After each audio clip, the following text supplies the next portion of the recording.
Hello friends, मेरे channel पर आपका हार्दिक स्वागत है। आज की वीडियो हमारी है स्टोरी रीडिंग की, जिसमें हम स्टोरी के एक एक वर्ड को रीड करेंगे, उसका उच्चारण देखेंगे और उसका अर्थ भी लिखते चलेंगे। लिखने से वो अर्थ आपके दिमाग पर ज्यादा लंबे समय तक रहेगा। तो चलिए वीडियो को स्टार्ट करते हैं। The blind girl. ब्लाइंड का मतलब होता है अंधा और गर्ल मतलब लड़की। तो क्योंकि यहाँ पे लड़की के बारे में बात हो रही है तो हम अंधा नहीं कहेंगे, अंधी कहेंगे। ठीक है,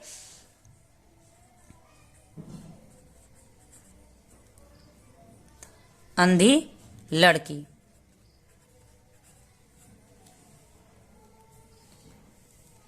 there was a blind girl. यहां पे देयर का अपना कोई अर्थ नहीं बनेगा, क्योंकि देयर एक इंट्रोडक्टरी वर्ड है जिसका यूज हम किसी भी सेंटेंस को इंट्रोड्यूस करने के लिए करते हैं।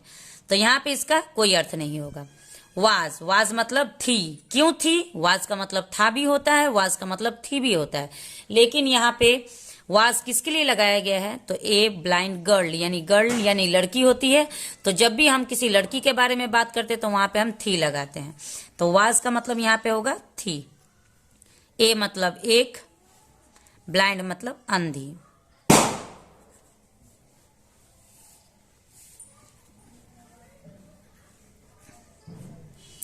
तो एक अंधी लड़की थी। There was a blind girl. एक अंधी लड़की थी। Who hated herself. Who मतलब जो, हु मतलब कौन भी होता है, यहां पे हु का मतलब होगा जो। हेटेड, हेटेड यहां पे कौन सा टेंस है? तो हेटेड पास्ट इंडेफिनिट है। तो इसकी पहचान हम कैसे किए कि ये पास्ट इंडेफिनिट है? तो इसकी पहचान हमने की है क्योंकि यहां पे इसका अर्थ होगा ता था, ती थी, ते थे। ये पास्ट इंडेफिनिट की पहचान होती है। और हेट का मतलब होता है नफरत, और हेटेड का मतलब यहाँ पे हो रहा है नफरत करती थी हम क्यों लगाए? क्योंकि ये बात एक लड़की की हो रही है, इसलिए हमने थी लगाए। अगर लड़के की होती तो नफरत करता था। ठीक है, तो हेटेड मतलब नफरत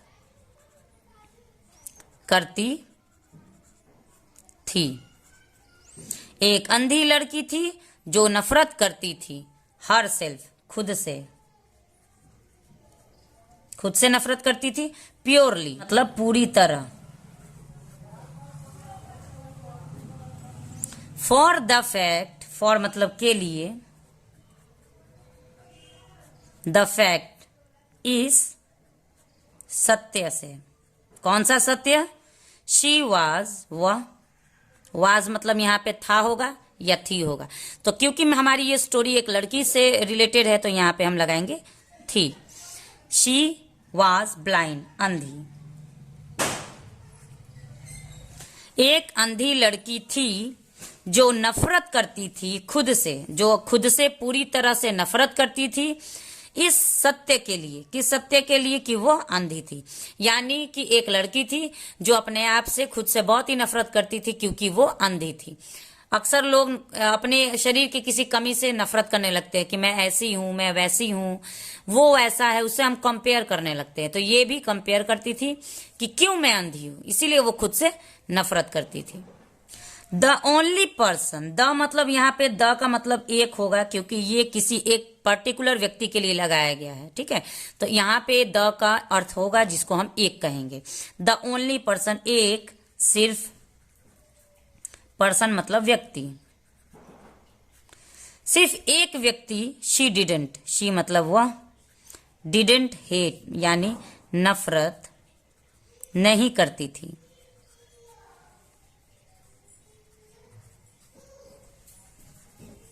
वाज था, हर उसका, लविंग बॉयफ्रेंड, लविंग बॉयफ्रेंड मतलब प्यार करने वाला प्रेमी। बॉयफ्रेंड मतलब प्रेमी होता है। तो वह सिर्फ एक ही व्यक्ति से नफरत नहीं करती थी, जो कौन था? उससे प्यार करने वाला प्रेमी। यानी कि कोई एक लड़का था जो उस अंधी लड़की से प्यार करता था और उसी से वो नफरत नहीं करती थी। बाकी वो खुद से नफरत करती थी, पूरी दुनिया से नफरत करती थी। As he was always there for her. As यहाँ पे कंजंक्शन है जिसका अर्थ होता है क्योंकि। ठीक है, यहाँ पे ये कंजंक्शन है। एज ही वॉज, क्योंकि वह था, यहाँ पे हम था लगाएंगे क्योंकि ये उस बॉयफ्रेंड के बारे में, उस प्रेमी के बारे में बात हो रहा है। तो वह था ऑलवेज, हमेशा, देयर, वहां, फॉर हर, फॉर मतलब के लिए, हर मतलब उसके। अब यहाँ पे देयर, वहां, अब वहां कहा, तो जहां पे भी उस लड़की को जरूरत पड़ती थी वहां पे वो लड़का हमेशा तैनात रहता था, यानी कि हमेशा उसकी मदद के लिए वो रहता था, क्योंकि वो अंधी है, उसे मदद की जरूरत पड़ती थी।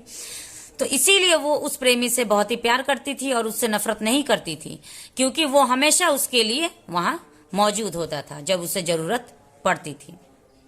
शी सेड, उसने,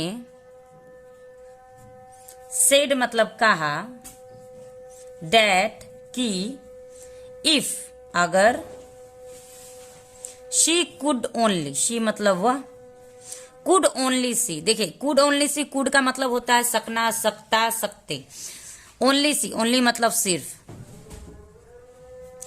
अब कुड का मतलब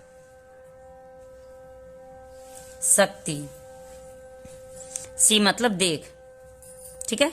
अब देखिए, द वर्ल्ड, दुनिया,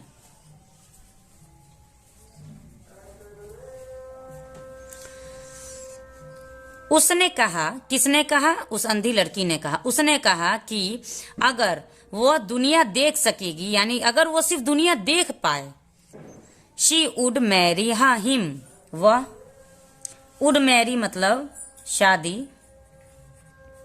कर लेगी। यहां पे फ्यूचर का स्ट्रक्चर बन रहा है, फ्यूचर इंडेफिनिट का, वुड मैरी मतलब कर लेगी, हिम मतलब उससे, किससे, उस बॉयफ्रेंड से, उस प्रेमी से, ठीक है। तो उस लड़की ने, अंधी लड़की ने एक दिन अपने प्रेमी से कहा कि अगर मैं इस दुनिया को देख पाऊं, अगर मैं सिर्फ इस दुनिया को देख लूं ना, तो मैं तुमसे शादी कर लूंगी, ठीक है।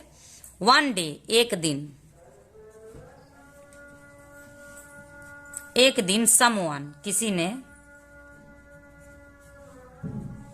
डोनेटेड, डोनेटेड मतलब दान किया,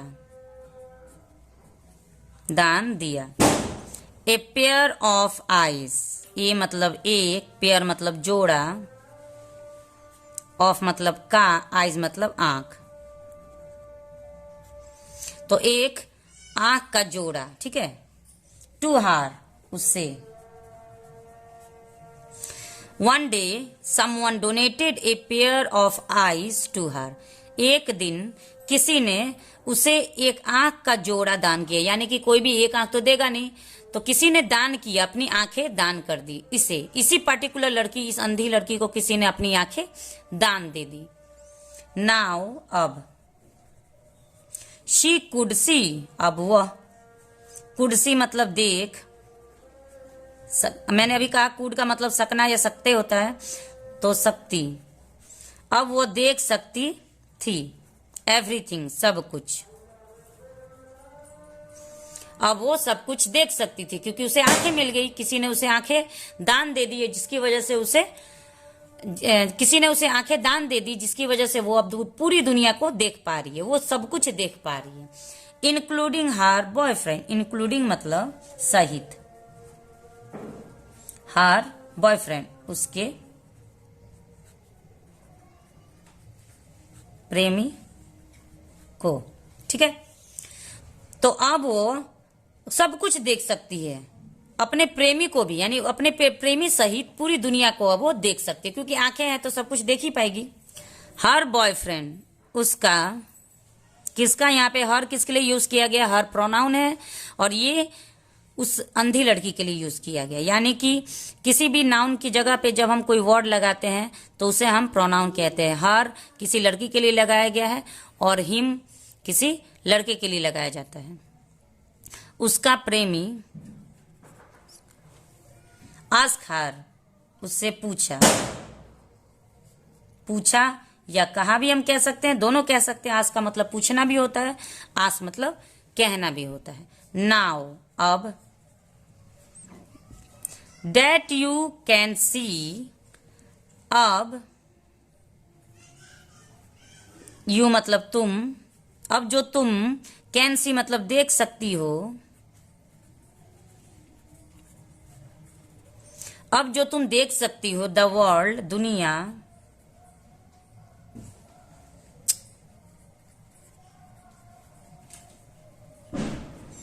अब जो तुम दुनिया देख सकती हो, विल यू मैरी मी,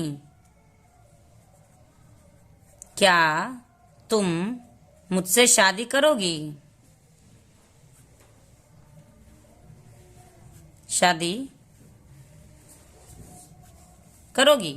यहाँ पे क्वेश्चन मार्क है, यानी कि एक्सक्लेमेट, यहाँ पे क्वेश्चन मार्क है, इसका मतलब इंटरोगेटिव सेंटेंस है। और इंटरोगेटिव में क्वेश्चन लगाया जाता है जिसमें हम सवाल पूछते हैं, और उसने सवाल पूछा है, मतलब किसने, उसके प्रेमी ने, ठीक है, उस अंधी लड़की के प्रेमी ने सवाल पूछा है उस लड़की से, क्योंकि वो अब दुनिया देख पा रही है ना। तो उसने पूछा कि अब जो तुम दुनिया देख सकती हो तो क्या तुम मुझसे शादी करोगी? द गर्ल वॉज शॉक्ड, वह लड़की,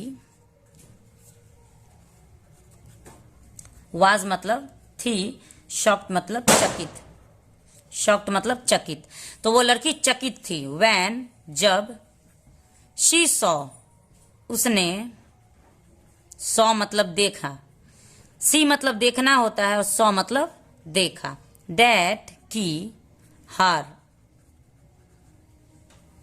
उसका, हर बॉयफ्रेंड यानी प्रेमी, वाज था, ब्लाइंड टू अंधा भी। तो ये जब उसे आंखें मिल गई, वो पूरी दुनिया को देखने लगी और दुनिया के साथ साथ उसने अपने प्रेमी को भी देखा। तब वो चकित हो गई ये जान के, ये देख के कि जिससे वो प्यार करती थी, जो उसका प्रेमी था, वो भी अंधा था, ठीक है, वो भी अंधा था। एंड और रिफ्यूजेस यानी मना कर दिया, मना कर दिया। यहाँ पे रिफ्यूजेस ये भी पास्ट इंडेफिनिट का टेंस है, जिसमें एस या ईएस लगता है, ठीक है, जिसका हिंदी होगा मना कर दिया। रिफ्यूज मतलब मना करना, मना कर दिया, लास्ट में आ का साउंड आ रहा है। तो पास्ट इंडेफिनिट की पहचान सिर्फ ता, था, ती, थी, ते, थे से ही नहीं होती है, आ, ई, ए। अगर ये तीनों भी साउंड अगर किसी भी हिंदी वर्ड के लास्ट में आता है तो इसका मतलब ये सेंटेंस पास्ट इंडेफिनिट में है। यहाँ पे मना कर दिया। टू मैरी हिम, उससे शादी करने से, उससे शादी करने से उसने मना कर दिया, क्योंकि उसने देखा अरे जिससे तो मैं प्यार करती थी वो भी अंधा है। हर बॉयफ्रेंड, उसका प्रेमी, वॉक्ड अवे यानी चला गया, चला गया, ठीक है, वॉक्ड अवे मतलब चला गया। इन टीयर्स यानी रोते हुए। अब यहाँ पे इन है तो में नहीं होगा, हम सोचेंगे कि आंसू में, तो आंसू में का कोई सेंस नहीं बनता है, तो वो रोते हुए चला गया। एंड और लेटर, लेटर मतलब बाद में। रोट, WROTE, ये जो रोट है ये राइट का सेकंड फॉर्म है, जिसका मतलब होता है कि लिखा। राइट मतलब लिखना होता है और रोट मतलब लिखा, तो बाद में उसने लिखा। ए लेटर, ए का मतलब एक, लेटर मतलब पत्र।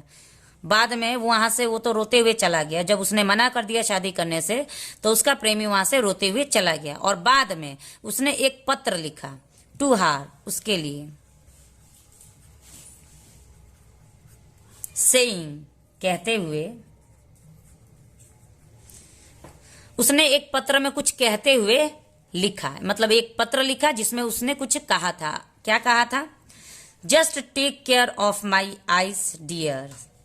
जस्ट मतलब बस, टेक केयर मतलब ध्यान रखना, ऑफ मतलब का, माई मतलब मेरे, आईज मतलब आंखों, डियर मतलब प्रिय। बस मेरी आंखों का ध्यान रखना प्रिय। अब देखिए ये एक लाइन, इस एक लाइन ने पूरी कहानी का पासा ही पलट दिया, है कि नहीं? उस लड़की को ये भी नहीं पता था कि जिसकी आंखों के वजह से वो इस पूरी दुनिया को देख पा रही है, वो आंखें किसी और की दी हुई नहीं थी, वो उसी के प्रेमी की आंखें थी जिससे वो दुनिया को देख पा रही थी। और उसी की आंखें लेके उसने उसी से शादी करने के लिए मना कर दिया। लेकिन ये आंखें उसने उसे क्यों दान में दी? क्योंकि वो उस लड़की से बहुत ही प्यार करता था और वो उससे शादी करना चाहता था। और उस लड़की ने क्योंकि कहा था कि जब मैं इस दुनिया को देखने लगूंगी तो मैं तुमसे शादी कर लूंगी, तो उसका अंधा होने की वजह से वो उसे पा नहीं पा रहा था। तो उसे पाने के लिए उसने अपनी आंखें उसे दान में दे दी। वो लड़का उससे कितना प्यार करता था और लड़की कितनी ही मतलबी निकली कि उसे आंखें मिलती ही, ये जानते ही कि वो लड़का अंधा है, उसने मना कर दिया। एक लड़का किसी लड़की को अंधा जान के उसे अपनाने के लिए तैयार था, लेकिन वो लड़की उस लड़के को अंधा जान के अपनाने के लिए तैयार नहीं हुई। बहुत ही अच्छी कहानी थी, मुझे तो बहुत अच्छी लगी। मेरे पूरे आत्मा को इसने हिला के रख दिया। अगर आप लोग को भी अच्छी लगी तो प्लीज लाइक शेयर जरूर करिएगा।